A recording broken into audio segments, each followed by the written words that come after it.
La Comunidad Valenciana es una de las regiones de España que registra más desapariciones al año. En la provincia de Alicante, algunas de esas búsquedas suman ya más de 3 décadas a sus espaldas, y varias organizaciones de desaparecidos mantienen abiertas aún esas fichas de muchas personas, con la esperanza de que en algún momento alguien pueda aportar algo de luz que permita cerrar definitivamente esos casos. Pero es que el litoral mediterráneo, en especial la zona levantina, ha sido pródiga en las últimas décadas en misteriosas desapariciones y extraños crímenes. Las provincias de Valencia y de Alicante se llevan la palma. Se ha hablado al respecto de grupos organizados que viajan a dichas autonomías donde participan en las mayores atrocidades. Se ha hablado de sectas de todo tipo, aunque según la prensa la mayoría de las 70 sectas que hay asentadas en nuestra geografía están en dicha zona.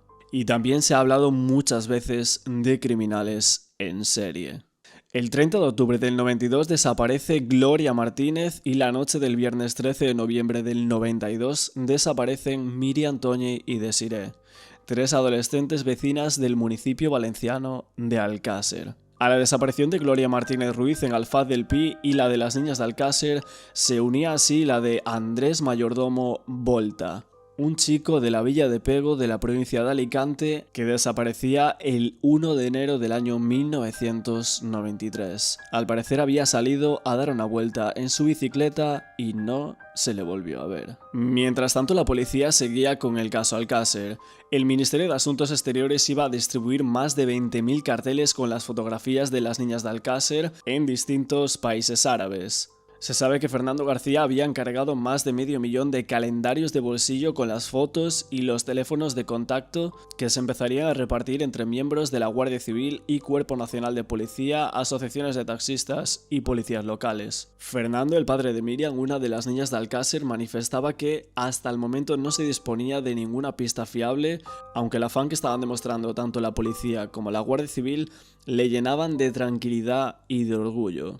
En ese momento y también con el paso del tiempo, Fernando fue la cara más visible de las familias. Pero él en ese momento no se quedó de brazos cruzados. Fernando planeaba reunirse con el arzobispo para conseguir una audiencia con el Papa, para que hiciera llegar el caso a todas las parroquias del mundo, y un viaje a Londres para grabar varios llamamientos y programas acompañado por Luisa, la hermana de Toñi. Y en su agenda estaban emisoras de televisión tales como la BBC, Sky Super, ITN, Super Channel y periódicos como el Daily Mirror. Fernando García declaraba a la prensa en aquel momento que hasta que las encontrara no iba a parar, que seguían pensando que alguien las retenía.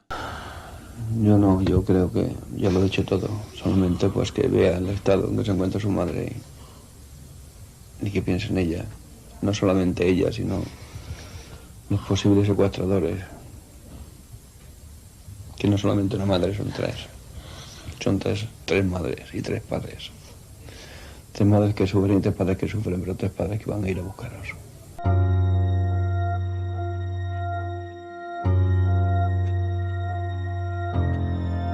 El 1 de enero de 1993, día de Año Nuevo, con los ecos de las celebraciones de Nochevieja todavía resonando en las calles, ecos que daban por finiquitado un año lleno de fastos y también de desgracias, cuando todavía no se habían localizado los cuerpos de las 3 niñas de Alcácer y se continuaban buscando pistas sobre la reciente y misteriosa ausencia de Gloria Martínez, una nueva desaparición venía a poner de nuevo el foco en la provincia de Alicante, esta vez concretamente en el pueblo de Pego, cerca del lugar donde desaparece Gloria Martínez. Una trágica racha encadenada de 3 extrañas desapariciones en las que se veían inmersos 5 adolescentes y todo ello en un pequeñísimo intervalo de tan solo 3 meses en 2 provincias limítrofes y a escasos kilómetros de distancia. ¿Qué ocurría entonces en esa comunidad valenciana que los menores desaparecían sin rastro como si se los hubiese tragado la tierra? De esa escasa distancia entre los puntos antes citados y la cercanía de las fechas en que se suceden las desapariciones, son fiel reflejo las palabras de uno de los apicultores al hallar los cuerpos de las 3 niñas de Alcácer en la fosa de la Romana el 27 de enero de 1993. El día 1 de enero de 1993 se pierde el rastro de un joven en la localidad de Pego, una localidad paradójicamente a medio camino entre los otros dos lugares citados, a unos 70 kilómetros de Alcácer y a unos 60 kilómetros de Alfaz del Pi. El muchacho Andrés Mayordomo Volta, de tan solo 17 años de edad, la misma que Gloria, desaparece en la mañana del primer día del año, cuando este realizaba un trayecto en bicicleta desde Pego hasta el paraje de Forna, donde la familia tenía un huerto. Como el joven se había ausentado a la hora de la comida, sus familiares emprendieron su búsqueda y se trasladaron al lugar. En una caseta de áperos hallaron la chaqueta del chándal y la bicicleta del joven. Sin embargo, de Andrés no había rastro. Esa caseta de áperos, o casetas para usos rurales, eran realmente un punto trágico en esa comunidad, siempre en relación a los crímenes más impactantes acaecidos por entonces. El joven Andrés fue buscado en toda la zona infructuosamente con helicópteros batidas una y otra vez. Lo normal en esos casos donde hay un menor desaparecido y la desaparición no tiene tintes de ser voluntaria, como mantenía la familia, finalmente su cuerpo fue hallado sin vida casi un año después, a finales del año 1993. Casualmente, unos cazadores que se encontraban metidos en faena pateando el terreno descubrieron el cuerpo del infortunado chico. Este se encontraba debajo de un árbol. Se encontraba en un paraje conocido como las Balsas de Pego, a unos 4 kilómetros de distancia de la caseta de áperos, donde aparecían los efectos personales antes descritos. Este fue hallado un domingo por dos cazadores debajo de un pino en un paraje de la pedanía de La Alzubia, muy próxima a Pego, donde fue buscado durante semanas. El cuerpo se encontraba prácticamente esqueletizado y a la vista, según se cita, y encima de unas piedras. Se encontraba en una zona escarpada y en una ladera de una montaña. Tenemos una vista de la posible zona del hallazgo para visualizarlo en un mapa. Ese terreno nos habla y nos cuenta todavía más detalles específicos de quién o quiénes se mueven por allí. Quizás caza, ganado u otras actividades. La causa de la muerte se dice que fue por un fuerte golpe. Se dice que el joven presentaba un golpe en el cráneo, un traumatismo cráneoencefálico que, según los primeros forenses, era debido a una posible caída accidental, un resbalón en la montaña.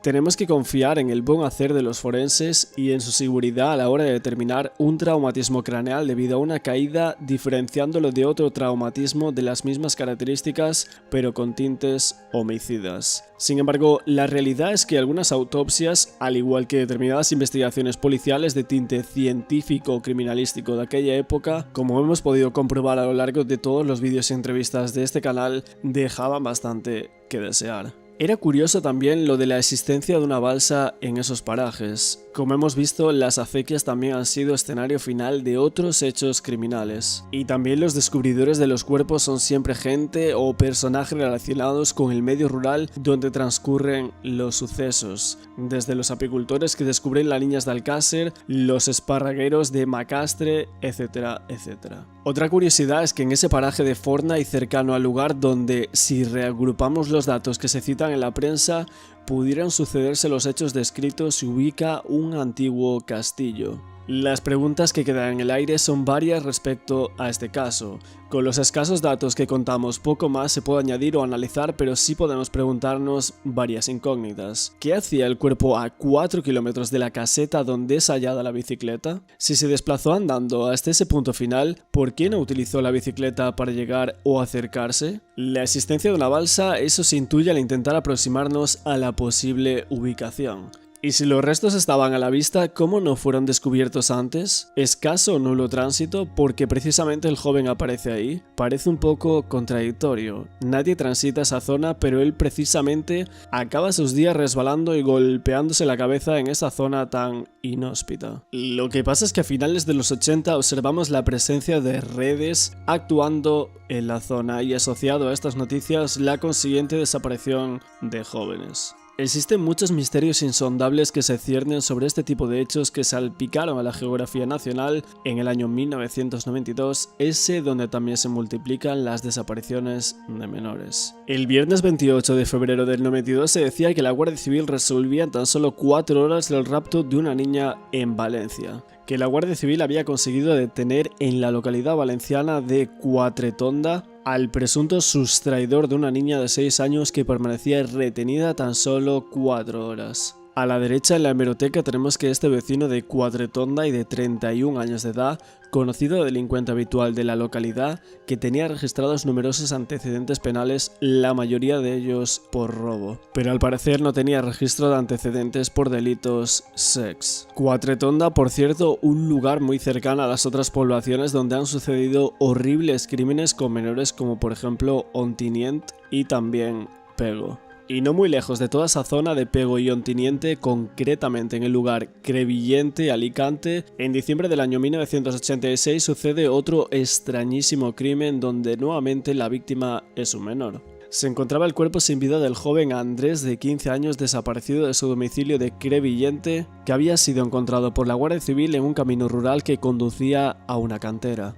El cuerpo tenía un cable de conducción eléctrica que presionaba el cuello y esa era la única muestra de violencia. Cuando los efectivos de la Guardia Civil de Alicante rastreaban el paraje conocido como Castillo Viejo en la sierra de Crevillente, uno de los guardias advirtió de la presencia de unos matorrales colocados sobre un pequeño foso semicircular. Así se hallaba el cuerpo de Andrés C., que se encontraba completamente vestido, tumbado sobre el costado izquierdo y ligeramente encogido. Y de nuevo tenemos un castillo antiguo.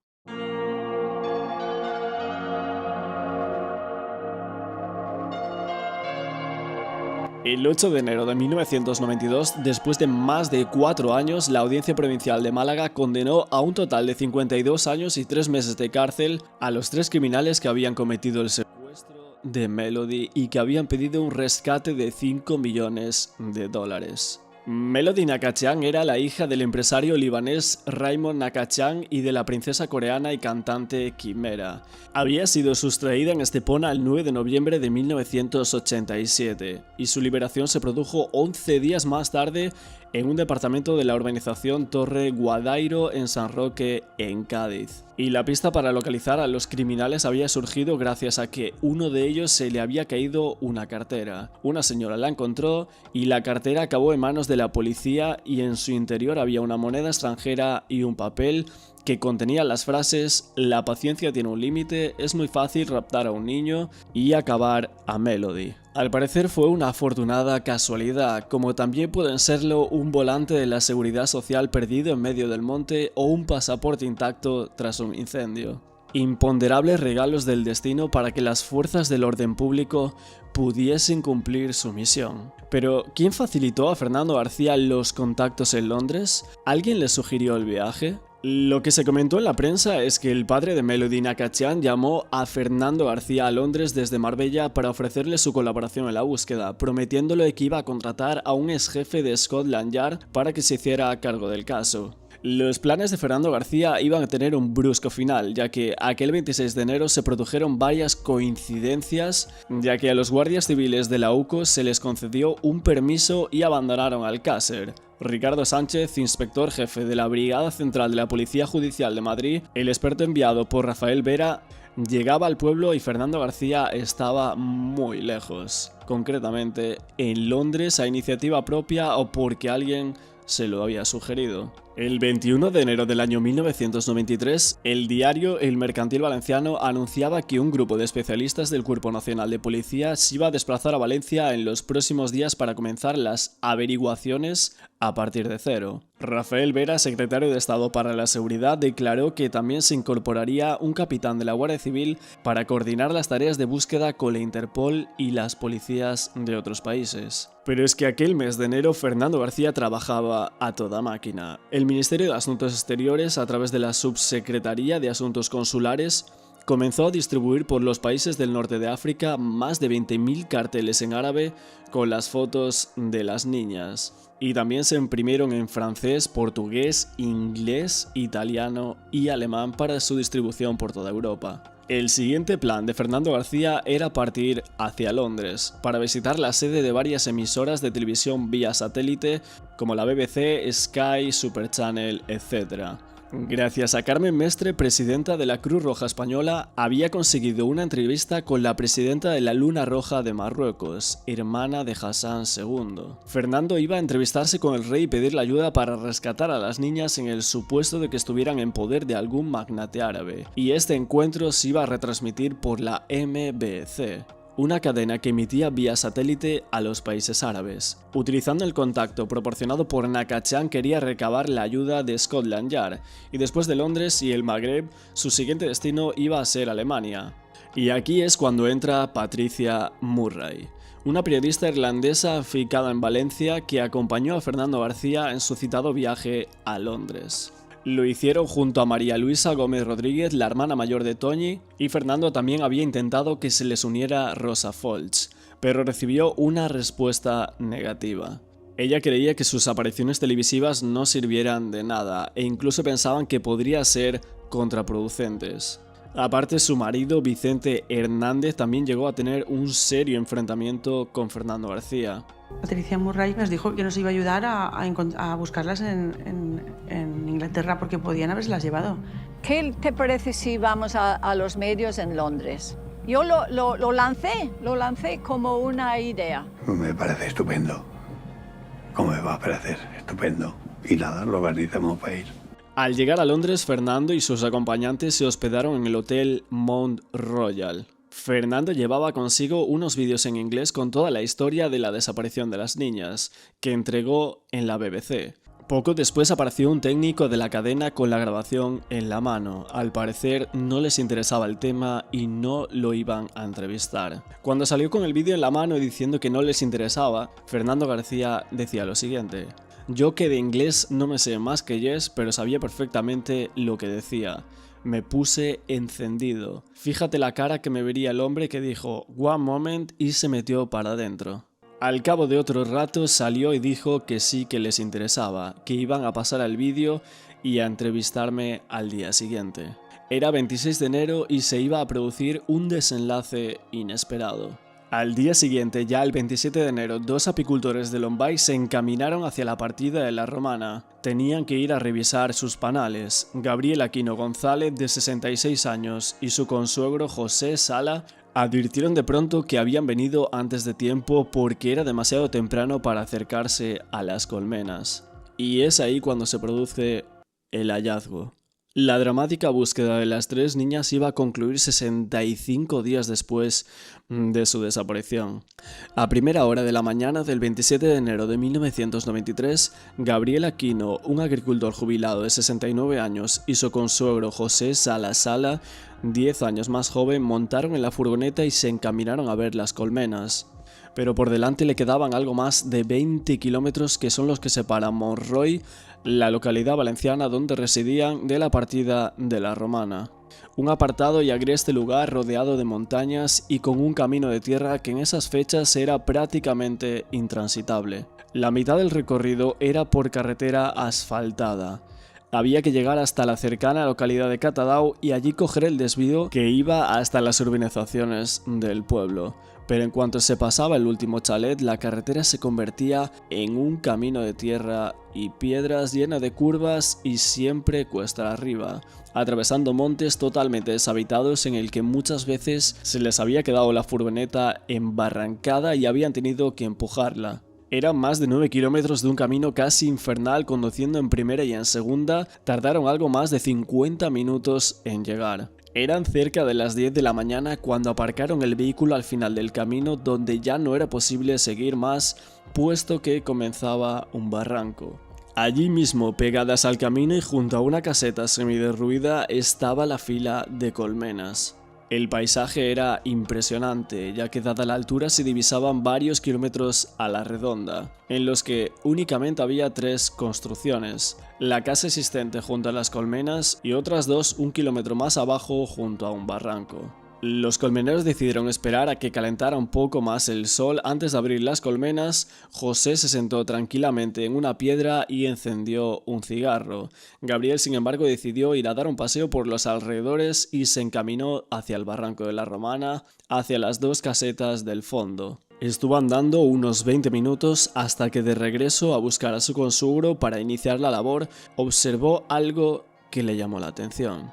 Y fue cuando le dijo a su consuegro: aquí hay algo muy feo. José Sala se levantó asustado ante la extraña llamada de su compañero y a prisa recorrió los 150 metros que le separaban. Ante ellos había un montón de arbustos secos que se notaba que habían sido cortados y arrojados allí, como queriendo tapar algo. Los dos colmeneros observaron como debajo de los matorrales la tierra estaba como más hundida. Sala, más decidido, se adelantó por la orilla y con la ayuda de una espátula, un hierro de los que utilizaban para mover los cuadros de las colmenas, quitó una liaga y debajo iba a aparecer la más terrible visión de sus vidas. Como saliendo de la tierra había un gran reloj plateado y algo parecido al puño de un hombre. Así se lo contaba al juez casi 5 años después Gabriel Aquino González, el apicultor que el día 27 de enero de 1993 acudió junto a don José Sala a las tierras propiedad de su familia, en las cuales tenía colocadas unas colmenas para la obtención del miel. En la declaración de Aquino decía lo siguiente: nos fuimos entre Lombay y Catadau, que estaba el cuartel, fuimos en mi furgoneta, que tardamos en bajar 3/4 de hora o más, que con mi consuegro comentamos que tal y cual, y yo dije, eso tiene que ser la mano del chico aquel que había desaparecido por la parte de Alicante y que se marchó a mediodía. Este se refería a Andrés Mayordomo Volta, un adolescente de la localidad alicantina de Pego que había desaparecido el 1 de enero de ese mismo año y cuyo cuerpo aparecería meses después. Tiene que ser que a lo mejor ese chico lo han traído aquí, le han hecho cualquier cosa y lo han puesto ahí. Y él dijo, sabe Dios lo que es, que ya no abrimos la boca ninguno de los dos. Que bajé por esa carretera y la conozco bien, que la carretera como para subir 5 personas en un coche normal no estaba, porque aquello estaba muy mal, malísimo. Fuimos al cuartel de Lombay y nos dirigimos al sargento, a un guardia que había ahí. Él llamó al sargento y dijimos que había visto una cosa muy extraña, como si fuera una mano y un reloj plateado. Volviendo a Londres, Patricia Murray comentaría que en Londres yo había llevado a Fernando y a Luisa para acudir a las televisiones internacionales. Estuvimos en Sky News, hicimos un programa también en la televisión árabe y contactamos con Scotland Yard. En Scotland Yard, Luisa dio una relación detallada de todas las pertenencias de su hermana y de sus 2 amigas y entonces teníamos una cita con la BBC, pero en la víspera nos llamaron desde Valencia que había encontrado restos de 3 jóvenes. La mujer de Fernando, Matilde, le llamó muy nerviosa sobre las 8 de la tarde para decirle que le había telefoneado desde Castellón el delegado del gobierno para citar a los padres de las 3 niñas en el ayuntamiento de Alcácer a las 9 de la noche. Fernando le dijo a su mujer que no se preocupara, que seguramente sería una reunión de rutina, y Fernando no pudo establecer contacto con el delegado del gobierno, Francisco Granados, hasta las 8:30. Murray comenta que Fernando García le dijo están muertas, que decía una y otra vez no pueden ser ellas, no pueden ser mis niñas.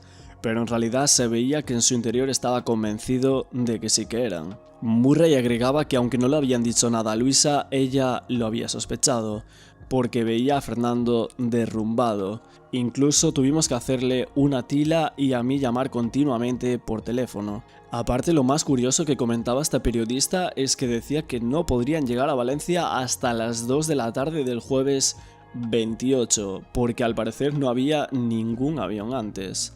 Decía que estaban atrapados allí y que habían hecho las maletas nada más conocer la noticia, pero que no podían salir de Londres. Al parecer, Patricia Murray, la periodista irlandesa que remolca a Luisa Gómez y a Fernando García a Londres, estuvo involucrada en un feo asunto de espionaje en el país de origen de su marido, y que ambos fueron detenidos por las autoridades sudafricanas y acusados de alta traición en el año 1984. Patricia Elizabeth Murray, que fue descubierta en Sudáfrica en el 1984 con su marido, también descubierto un tal Derek André Hanekon. Y en cuanto al Alcácer, Murray publica un artículo en el Weekly Post donde sugiere que el implicado en el caso Alcácer puede ser un preso no reintegrado a prisión tras un permiso penitenciario, exactamente lo que posteriormente dirá la versión oficial. Según algunos medios, la noticia del hallazgo de los cuerpos de Miriam, Toñi y Desiree había llegado al grupo de Londres de la siguiente manera. El 27 de enero de 1993, hacia las 7 de la tarde, Fernando García hacía una llamada telefónica a España para posponer una entrevista que tenía concertada con Diego Carcedo. Llama una primera vez y cuando pregunta por el periodista le contestan aceleradamente que no está y sin dar la opción a dejar un mensaje le cuelgan. Telefonía una segunda vez y le explica a la telefonista que es Fernando García, que llama para aplazar una entrevista. En ese momento la propia empleada le comunica la noticia que cae como un jarro de agua helada llevándose por delante todas sus esperanzas. Habían aparecido los cuerpos de 3 niñas. Raymond Nakachan publicaba una carta abierta el 28 de enero de 1993 al enterarse del triste final de las niñas de Alcácer. Mi esposa Quimera y yo, padres de Melody, conocemos por experiencia propia vuestro dolor e incomprensión total ante este acto bárbaro perpetrado contra inocentes. Anoche conversé con Fernando García, padre de Miriam, en Londres y fue justamente una hora antes de la trágica noticia. Mi ayuda llegó tarde. Pero mi único consejo para él y los demás padres es que sigan en la lucha para encontrar a los autores y llevarlos ante la justicia para que esta tragedia no haya sido en vano. Todos los esfuerzos de Fernando García por encontrar a las niñas habían sido inútiles, pero pasado el duelo necesariamente breve, se impuso una nueva misión: encontrar a los culpables y conseguir que pagaran por sus crímenes. Una tarea que abrió los ojos a muchos ciudadanos, pero que a Fernando le iba a costar muy caro. Pero es que el día 27 de enero de 1993 parece un día plagado de casualidades. Como antes comentábamos, 7 días antes, el 20 de enero, el secretario de Estado para la Seguridad, el señor Rafael Vera, se había comprometido ante Fernando García a investigar el caso Alcácer desde cero, para lo cual había prometido un equipo de investigadores del Cuerpo Superior de Policía y por tanto ajeno a la Guardia Civil que se desplazarían en breve a Valencia para investigar de manera independiente, pero tal equipo jamás llegó a poder investigar.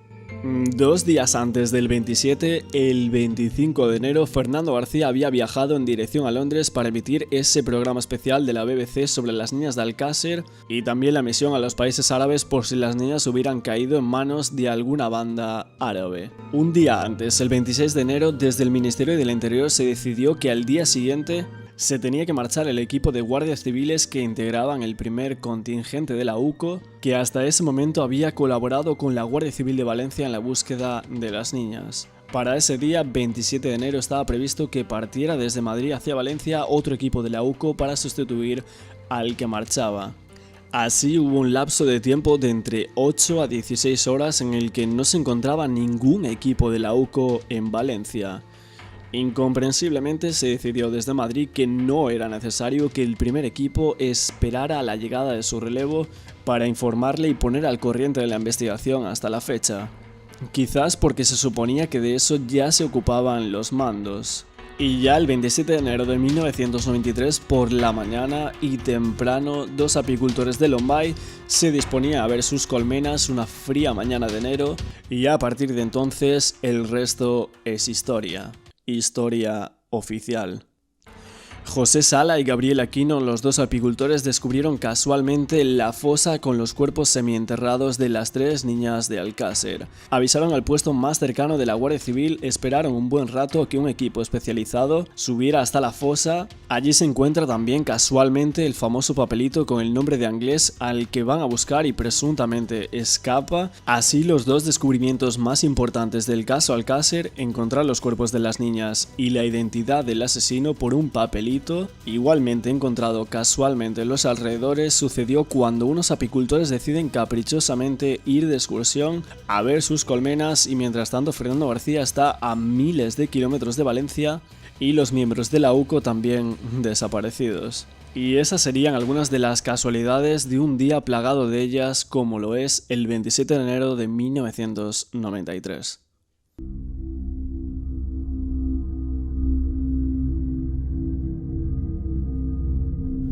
Más adelante en este reportaje veremos que un profesor de instituto de Andrés Mayordomo habla de un reloj que este siempre llevaba y que lo había acompañado hasta el final. Pero también tenemos que hablar de un reloj en Alcácer, el famoso reloj de Mickey Mouse. Un famoso reloj que se supone que Tony llevaba, pero que posteriormente ni los padres reconocieron ese reloj ni se vio en su casa. Patricia Murray en el documental de Netflix y también en la revista GQ habla de ese famoso reloj. Y Luisa le dijo que su hermana llevaba un reloj con Mickey Mouse. Un reloj grande. Por lo que dice Murray, cuando estaban en Londres y habían ido a Scotland Yard, allí les habían pedido una descripción detallada de la ropa que llevaban las niñas, de las marcas, de las joyas, y fue entonces cuando Luisa, la hermana de Tony, dijo que llevaba un reloj grande de Mickey Mouse. La periodista dice que se quedó con esa idea. Ella comenta que atendió una llamada de Levante, que les preguntó exactamente qué habían encontrado, y desde esa llamada le dijeron que no sabíamos nada, pero que había encontrado una mano con un reloj grande. Entonces Murray lo primero fue en pensar en ese reloj de Mickey Mouse. Y la cosa sería que a la mañana siguiente había una foto de Tony con el reloj y estaba en Levante. El funcionario que presenció y participó activamente en el levantamiento de los cuerpos, llamado José Carboneres Álvarez, al principio decía que el reloj no se veía hasta que habían retirado un poco de tierra. Él decía lo siguiente, que ese reloj para mí no es lo primero que se vio. En el caso Alcácer todo el rato parece haber mensajes por todas partes. Algunos como la cruz de Caravaca o por ejemplo este reloj. En los folios 3 a 5 del sumario 193 del caso Alcácer se describe el hallazgo del reloj de Tony del siguiente modo. En la superficie aparece una mano saliente con 2 huesos salientes y un reloj blanco. En dicho reloj se observa que está parado y marca las 14:30 horas. En el folio 463 se especifica que se trata de un reloj marca Capricho y en los folios 1249 y 1267 se amplía la descripción. Se dice que se trata de un reloj marca Capricho plateado de esfera blanca y gran tamaño con su correspondiente pulsera metálica elástica.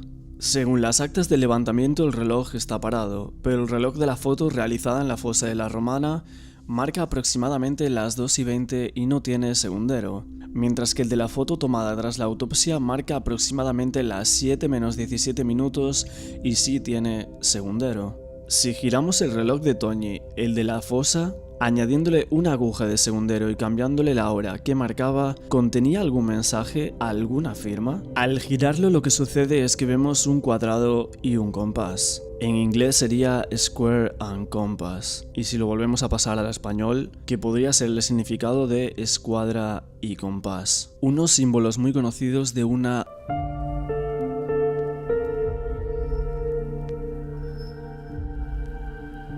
Del caso de Andrés Mayordomo Volta también tenemos una carta que dejó un profesor suyo allá por el año 89 y 90 que dice lo siguiente.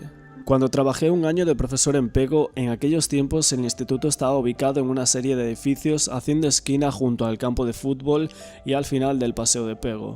Me hicieron tutor de un grupo de que antes se llamaba primero de BUP y ahora sería tercero de la ESO. Como siempre hicimos una elección de delegado a principios de curso. Entonces el niño o niña que le correspondía ejercer las funciones del cargo tenía que llevar con él lo que se decía el parte, una hoja diaria de incidencias donde cada profesor anotaba las faltas. Como el instituto estaba abierto y los alumnos podían salir incluso a la calle y muchos no volvían y se quedaban fuera dando una vuelta, una persona de fuerte carácter podía lidiar con la situación, pero Andrés no. Andrés Mayordomo Volta era un niño escuálido, fino como un cabello y poco musculado para su edad, de carácter tímido, silencioso y reservado. Poco se podía intuir sobre lo que pensaba más allá de sus sonrisas vergonzosas apartando la vista. Sus compañeros lo habían elegido para hacerlo delegado, más para reírse de él y poder tratarlo como un títere que para considerar que era el representante que la clase necesitaba. Los alumnos siempre son así, los profesores pensamos quién puede ser el mejor,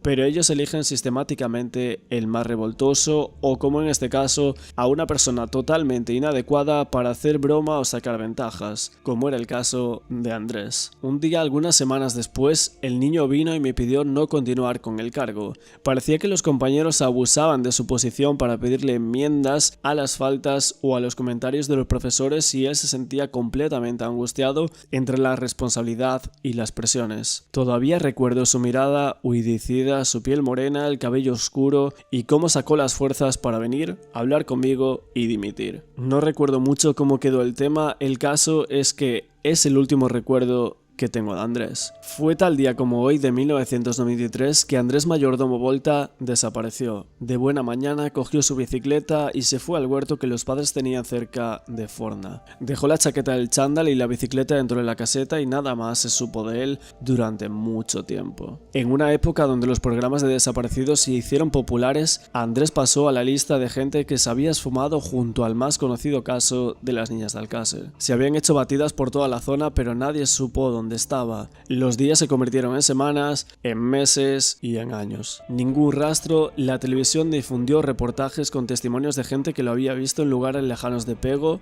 Nada más injusto para los pobres padres que, además de la desgracia de no saber del hijo, tuvieron que escuchar lo que no era más que mentiras y chismorreos de pueblo. Estaba a punto de finalizar el año cuando unos cazadores, siguiendo el rastro de una perdiz, encontraron el cuerpo despeñado sobre unas piedras bajo un pino. Ahora que yo mismo frecuento la montaña, sé que la zona donde desapareció es de las más abruptas de toda la contornada. La comunicación entre Forna y la Llacuna, y en realidad toda la zona hasta Val de la Galinera, es una zona de fuertes pendientes y ninguna senda. Pobre Andrés, solitario en vida, solitario en la muerte. Durante cerca de un año yació con el reloj marcando puntualmente la hora. Noche y día en la montaña, con el dolor de unos padres que nada sabían de él, con todo un pueblo haciéndose preguntas. El reloj en realidad se paró para aquel 1 de enero. Su recuerdo lo llevarían los compañeros de su generación que pusieron todo de su parte para encontrarlo. Adolescentes que pueden ser igual de crueles como generosos y solidarios cuando hace falta. Y seguro que muchos aún lo recuerdan. Andrés, te fuiste. Un recuerdo de aprecio para ti ahora que tendrías más de 40 años y tal vez ya ni te recordaría si no hubieras muerto. ¿Qué habría sido de tu vida? Muriste allá donde yo encuentro siempre la felicidad, en las montañas o bajo un pino. El reloj que llevabas implacable continuó su marcha. La vida implacable ha seguido. Nos volvemos a situar en el año 1992. Un año marcado por grandes acontecimientos, aunque también por un notable aumento de la criminalidad. El caso Alcácer, que encabezó todas las portadas y titulares, no fue el único misterioso crimen que ocurrió aquel año. Aquí hemos narrado extrañas desapariciones como Gloria Martínez Ruiz, las niñas de Aguilar Campó y recientemente el crimen de Cristina Llorca. Y en el día de hoy vamos con el caso de Soledad Donoso, otro caso más sin resolver en España del año 1992. Soledad Donoso Toscano era una chica de 18 años que desapareció la tarde del 28 de septiembre del año 1992. Ella vivía en la plaza de San Pedro de Córdoba con su madre María del Carmen Toscano y sus 4 hermanos. Ese día la joven salió de su casa a las 5:45 para ir a trabajar a la pizzería Olala, de la avenida de Barcelona, en donde debería presentarse a las 6 de la tarde. Llevaba un año trabajando en el local tras haber abandonado sus estudios. Iba vestida con camiseta negra de cuello alto, pantalones blancos, botines y un bolso de ante marrón. Pero nunca llegó a su trabajo. Y sobre las 7:30 los dueños del local llamaron a su casa para preguntar por ella. La familia la estuvo buscando esa noche sin ningún resultado. Soledad no se había llevado dinero ni ropa. Así que la familia interpuso la denuncia a las 48 horas de la desaparición. La policía no empezó a investigar hasta una semana después. Lo de siempre. Pensaron que se había ido por voluntad propia porque era mayor de edad. Sole tenía que entrar a trabajar a las 6 de la tarde, pero ya no se presentó, ya no llegó. Se llamó por teléfono a su casa y no estaban los padres, estaba una hermana chica. Y entonces a la hermana chica no se le quiso decir nada. Soledad, siempre puntual, no llega a trabajar. Su familia da 1000 vueltas aquella tarde tratando de saber qué ocurre. Si la joven tiene planeada una cita antes de ir al bar, si tiene algo que ver el hecho de que fuera caminando al trabajo. Y ya es el 14 de octubre del año 1992, 16 días después, que un cazador encuentra el cuerpo sin vida de Soledad Donoso en una zona de difícil acceso del río Guadalquivir, conocida como el Arenal Alto.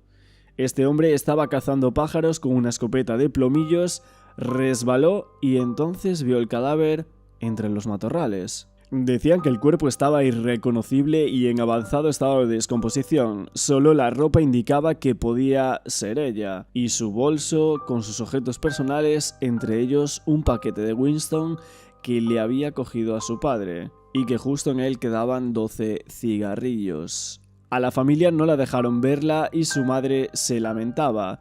No nos dejaron ver el cadáver. Ni siquiera la pudimos pasar por la iglesia porque al parecer estaba muy mal. Su hermana María del Mar también expresó su disgusto. La policía no empezó a investigar hasta pasada más de una semana. Creían que se había ido por mutuo propio. Y claro, como era mayor de edad, los agentes interrogaron a todas las personas cercanas a la joven y registraron su habitación minuciosamente. Allí encontraron un papel con 2 teléfonos de un tal Antonio C. y encontraron el de su casa y el del bar Niza donde ella trabajaba. Este chico la había conocido en la feria de Córdoba, al que detuvieron durante unos 10 días a pesar de que al menos 2 testigos señalaron la posible implicación de otro joven del entorno de Soledad. Pero al final Antonio C. tuvo que ser puesto en libertad por falta de pruebas tras pagar una fianza de 600 euros. Hola, buenos días. ¿Eres Antonio? ¿Eres Antonio? ¿Quién me preguntó por ahí? Mire, soy periodista de Antena 3. Te llamaba porque queríamos hacer un reportaje sobre el caso de Soledad Donoso. Y yo sé que a ti te investigaron y quería saber cómo fue esa me historia. investigaron y me detuvieron incluso. ¿Le detuvieron incluso? Estuve 3 días en comisaría y 7 y la semana entera en la cárcel. Vamos, que a los 21 años los cumplí yo en la cárcel. Mal trago para la familia y para mí, para...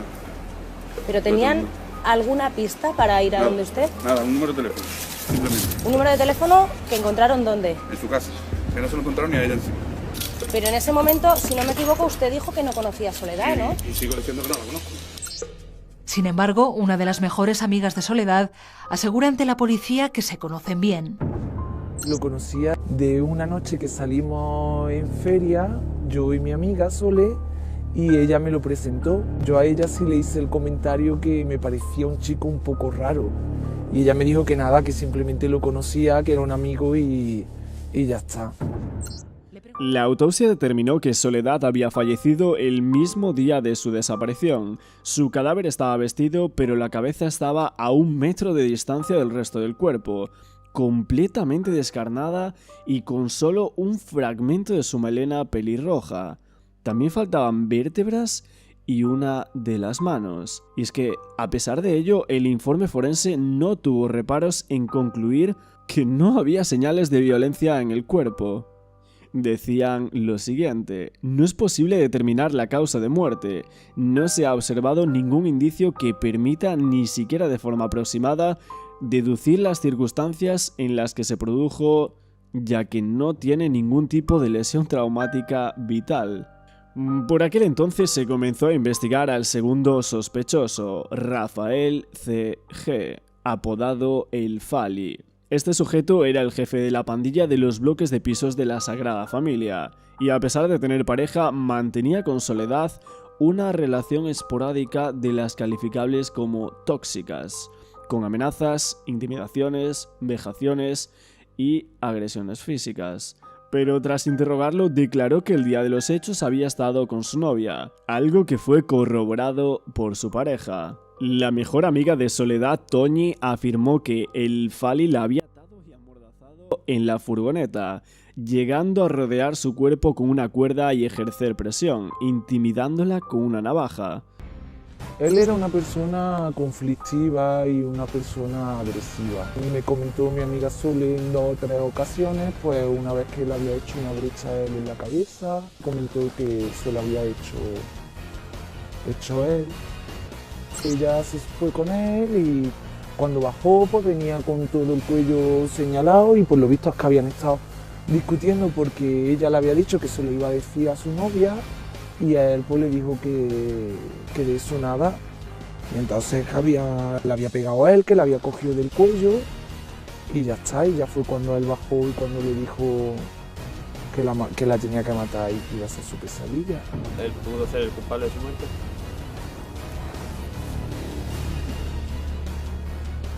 Prefiero no contestártelo. Pero según algunas investigaciones, Soledad parecía incapaz de apartarse de Fali, en contra del consejo de otros de sus amigos. decían que estaba presa de esa extraña fascinación que ciertas jóvenes sienten por los delincuentes. Su amiga Toñi también contaba que el Fali gozaba de cierta protección en otros ámbitos, que tenía un tío que era policía, que lo apodaban Falconetti, que se hacía acompañar por un tal Manoplas, teniendo fama de pegarle a quien le daba la gana con total impunidad bajo su uniforme de policía.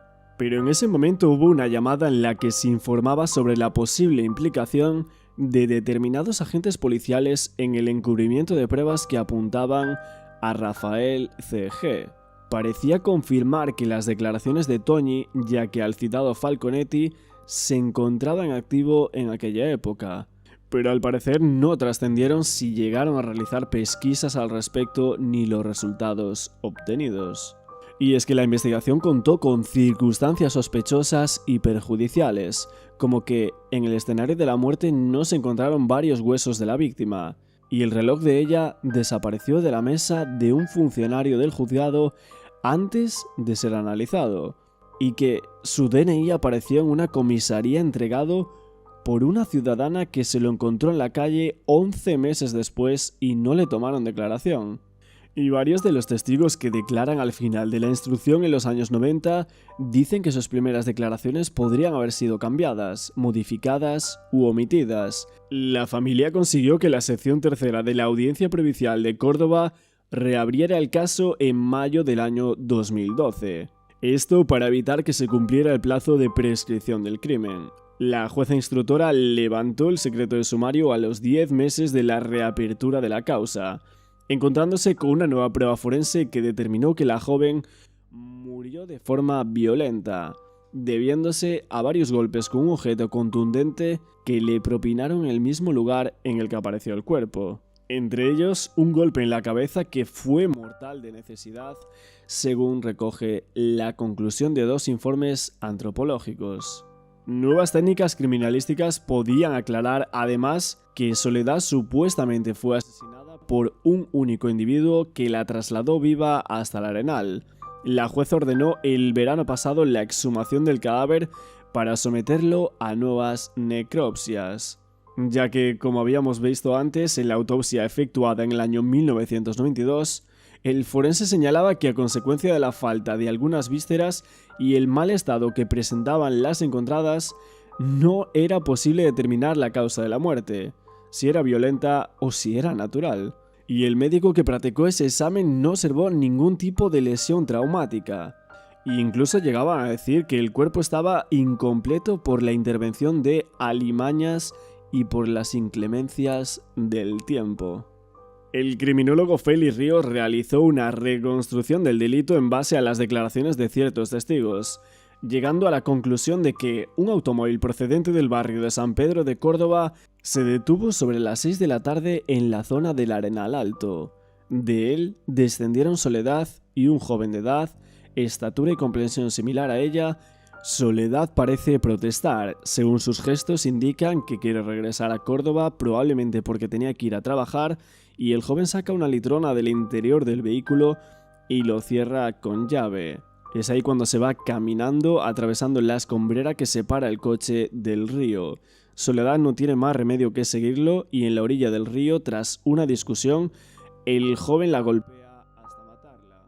Después arrastra su cuerpo hasta el agua y se lleva los objetos personales de Soledad. Este regresa al coche y huye a gran velocidad. El vehículo era un Volkswagen Golf GTI rojo de ruedas anchas y perfil bajo, con óptica frontal ovalada característica del modelo del año 1991.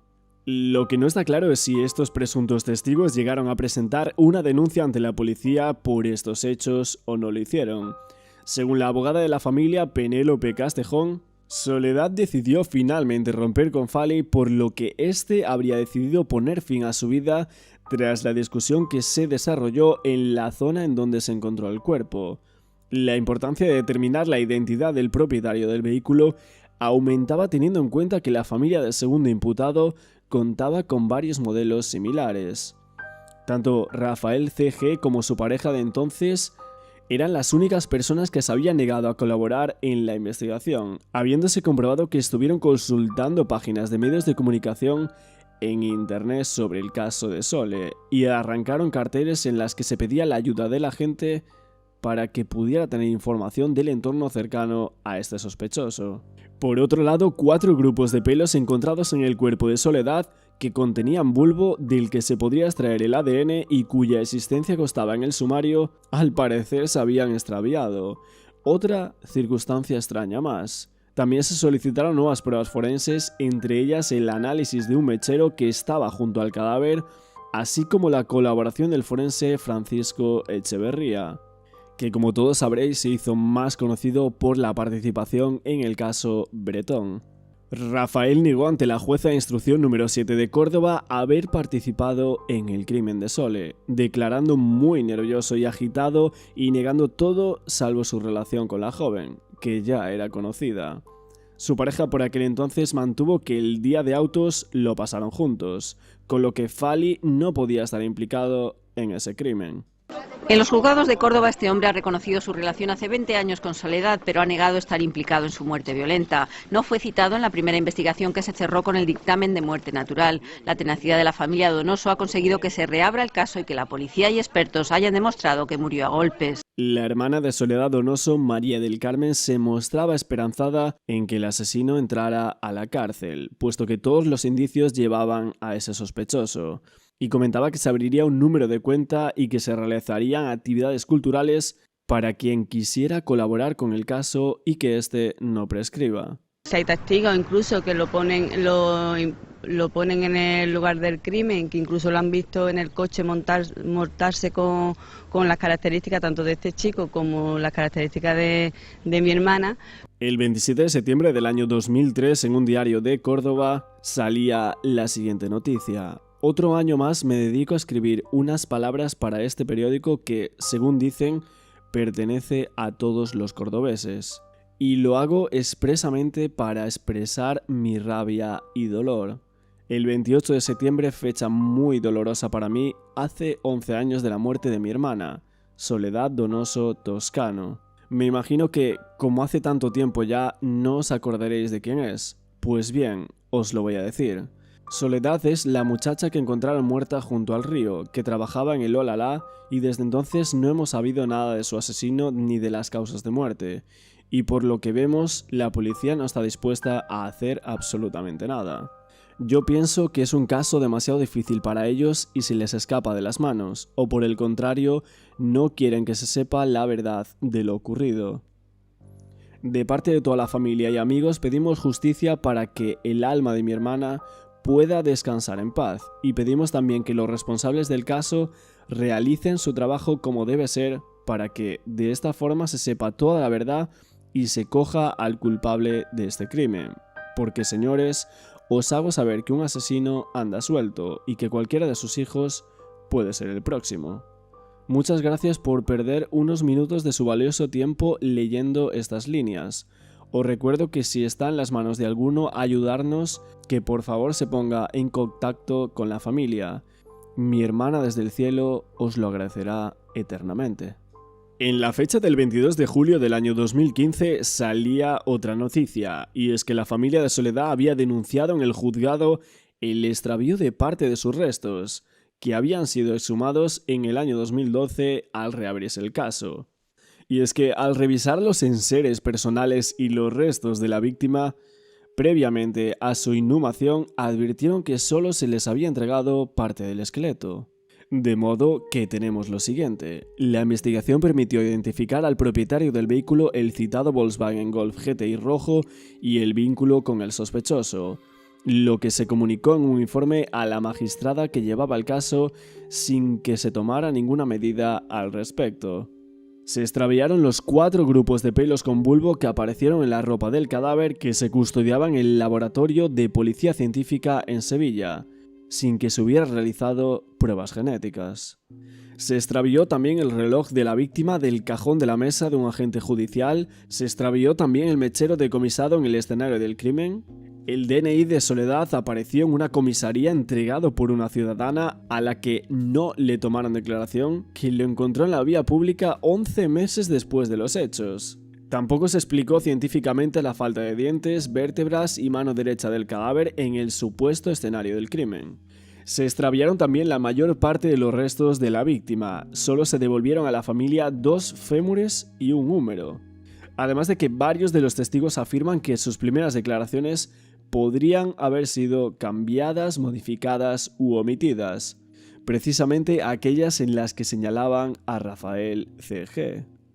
Vamos con las 2 autopsias. Las conclusiones de la primera autopsia es que la muerte de Soledad Donoso no se podía determinar si ha sido de origen natural o violento, que los hallazgos de la autopsia no permiten deducir la causa de la misma, y que no se observaron en las partes que quedan del cadáver lesiones traumáticas ni de otro tipo, así como procesos patológicos orgánicos que permitieran sospechar las circunstancias de la misma ni siquiera de forma aproximada, y que la data de la misma, como se expone en consideraciones médico-legales del presente informe, podían estar alrededor de los 15 días.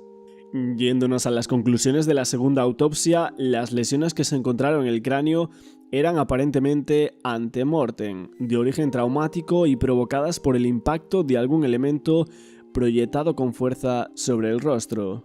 Tenía una lesión localizada en el radio derecho que era igual a la descrita en el apartado anterior, aparentemente antemortem, y por su ubicación era característica de lesión de defensa que fue producida por un objeto que impactó con fuerza, provocando la fractura y el arrancamiento en la parte distal del hueso.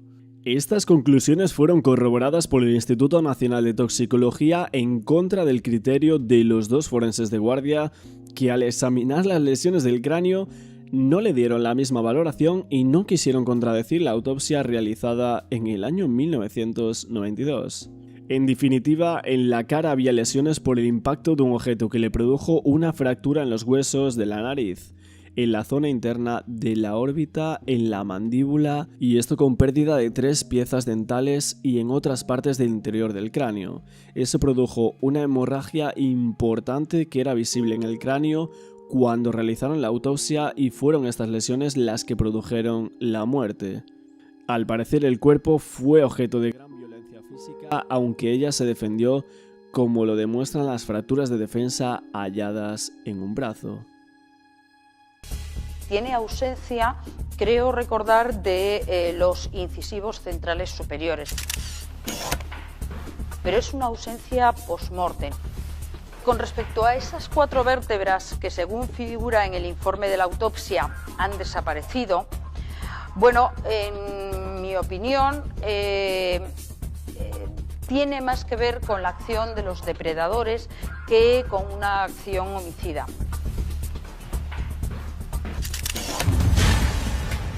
No es tan fácil decapitar a una persona.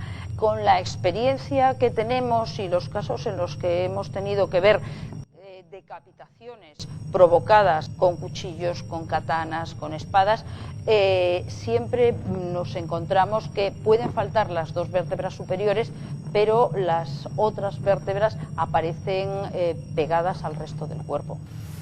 Yéndonos ahora a otra parte y la supuesta conexión que algunos investigadores dicen que el crimen de Soledad Donoso podría tener con otros casos, varios investigadores de casos en España decían que se podría plantear una supuesta conexión del crimen de Soledad Donoso con Macastre, Alcácer y también con Anabel Segura, ya que en estos 4 crímenes hay un cadáver al cual le falta una mano.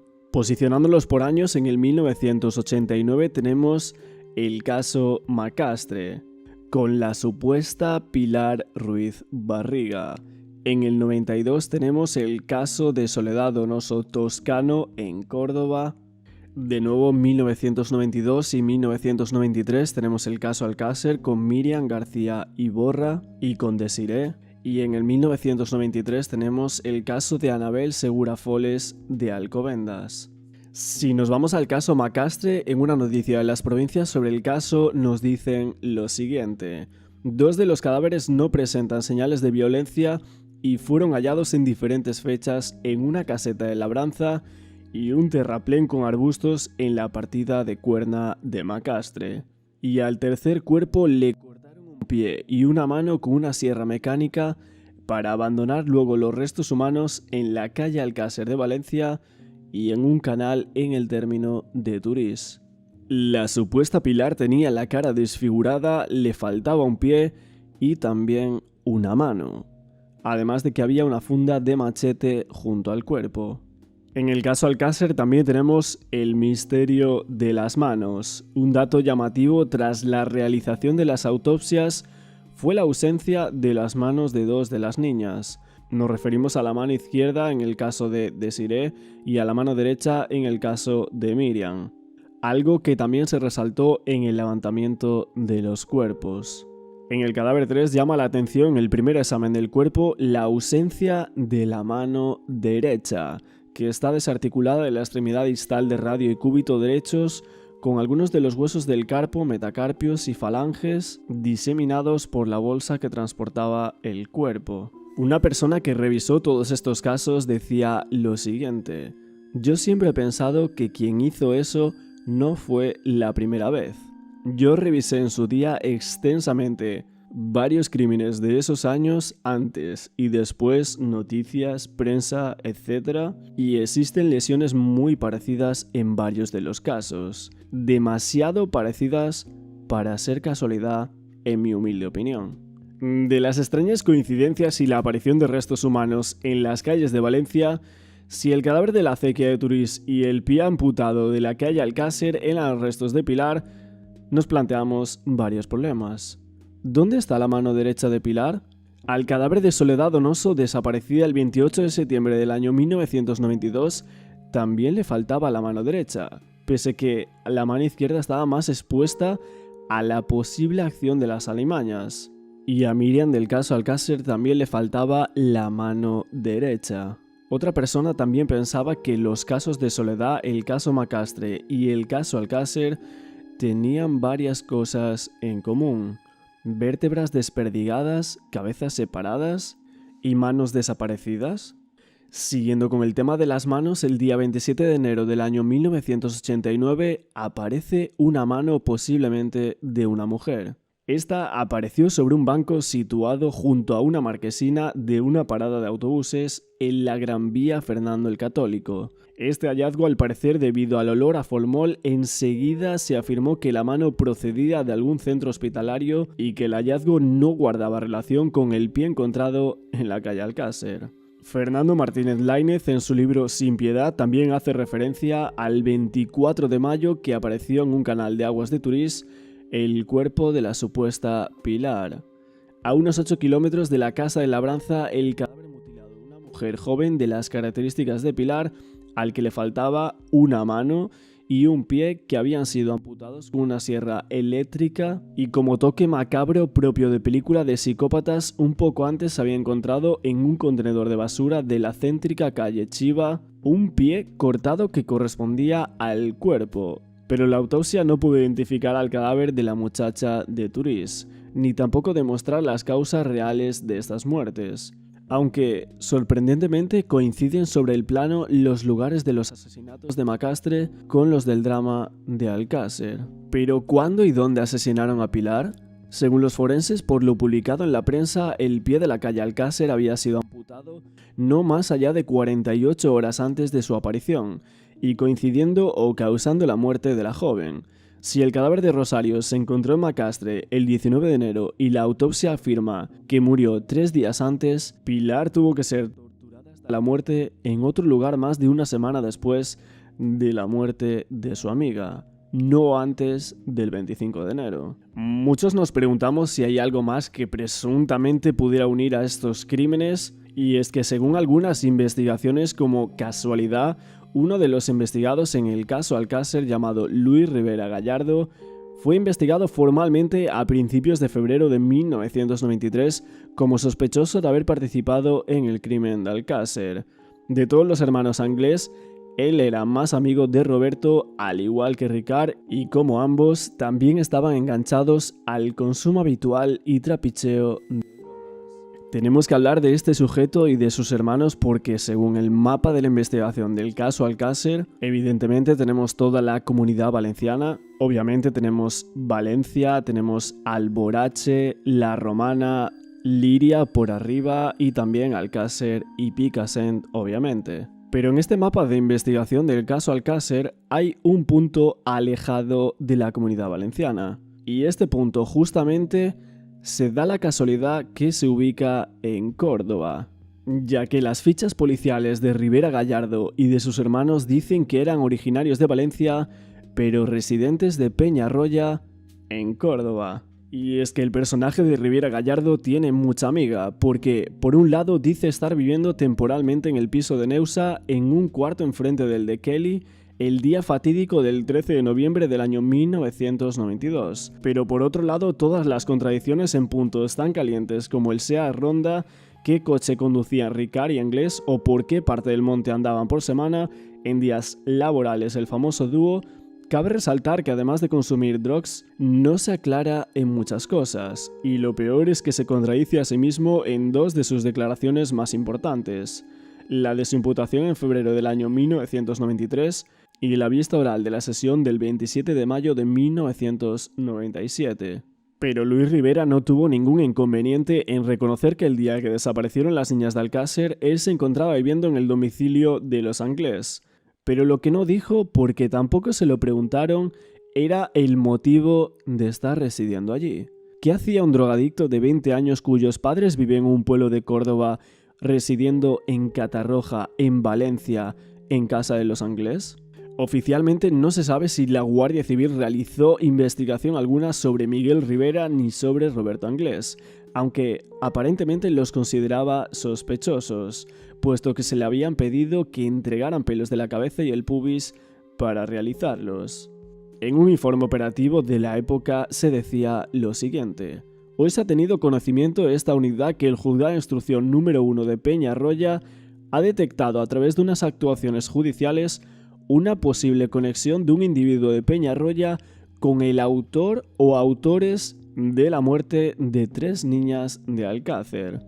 Como consecuencia del juicio de faltas número 7795 seguido contra Luis Rivera Gallardo, se detecta por una funcionaria de dicho juzgado la comparecencia con fecha del 20 de enero de 1993 de doña Neusa Martins Díaz en el correspondiente juzgado de Catarroja en Valencia, en la que se hace constar que Luis Rivera Gallardo es amigo de sus hijos y que ha vivido con ellos en su domicilio hasta hace poco tiempo, ignorando dónde pueda encontrarse.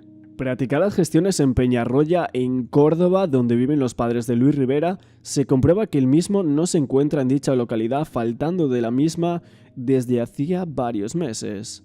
Y por medio de llamada telefónica a prisión de Valencia se confirma que el citado Rivera Gallardo se encuentra ingresado en dicho centro penitenciario desde el 22 de enero de 1993. Si nos vamos al libro de Juan Ignacio Blanco, nos dice que, concretamente, cuando se produjo la desaparición de Miriam Toñi y Desiré, en el piso de Camís Real estaban viviendo Miguel Ricard Tárrega y Luis Rivera Gallardo, un delincuente drogadicto conocido de no se sabe cuál de los hermanos. Supuestamente para desintoxicarle, y que aunque él lo ha negado, Roberto reconoció en varios medios de comunicación que su hermano Antonio le tuvo atado 3 días a ese poste de la caseta de la Romana para desintoxicarle, y luego en otra ocasión en la cual estaban concretamente Miguel Ricard, Antonio Anglés y un nuevo personaje que es el hermano de Luis Rivera Gallardo, concretamente Perico, uno de los personajes más oscuros de este sumario, que también está investigado y el que yo creo que además tendremos tiempo en su momento. Què sabem d'este personatge? De hablar Així de de él. les sessions anteriors. Bueno, la verdad es que este personaje es un... Yo no me gustaría adelantar datos porque estamos siempre prejuzgando, son personas que van a ir pasando a prestar testimonio en este sumario, pero hablamos de personas que conviven con ellos tanto en el domicilio de Catarroja como en otros lugares, como en esas famosas tiendas de campaña que hoy han salido a relucir por enésima vez en el sumario, digo en el juicio, que viven en la caseta de la Romana, que viven en Alborache. Son un grupo de personas que parece que para determinados actos son muchos los que se juntan, pero el día del crimen estaba solamente Antonio. Y todos los demás parece que en el resto de actos delictivos sí participan siempre, pero el día del crimen no se sabe por qué, ese día le dejan solamente a Antonio. En el siguiente informe nos dice que Luis Rivera Gallardo, nacido en Valencia el 16 de noviembre del año 1972 y que es hijo de Roberto y Carmen con domicilio en la calle Roma de Peñarroya, en Córdoba. Varios investigadores dicen que donde se aparta un poco el mapa del caso Alcácer es en Córdoba, justo de donde era Soledad Donoso y donde apareció el cuerpo de la misma. Volviendo al caso de Soledad Donoso, siempre se ha creído que el Fali, el eterno sospechoso de ese crimen, era el presunto autor del asesinato. El 20 de diciembre del año 2014, como os decía, la investigación judicial del presunto asesinato de la joven Soledad Donoso en el año 1992 se cerró por segunda vez. Esto significaba que no se podía acusar a nadie de la muerte de la joven, convirtiéndose así en otro de los muchos casos que existen sin resolver en la historia de España.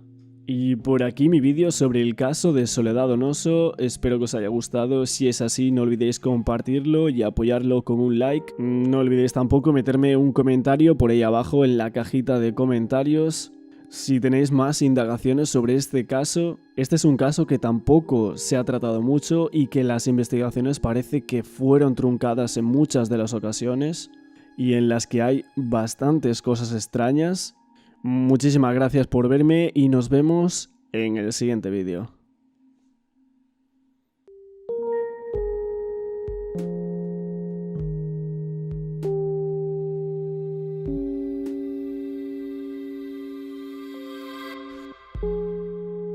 El peso de la justicia caerá sobre ti, porque esta vez toda Córdoba va a saber quién eres y lo que hiciste, como nosotros ya lo sabemos.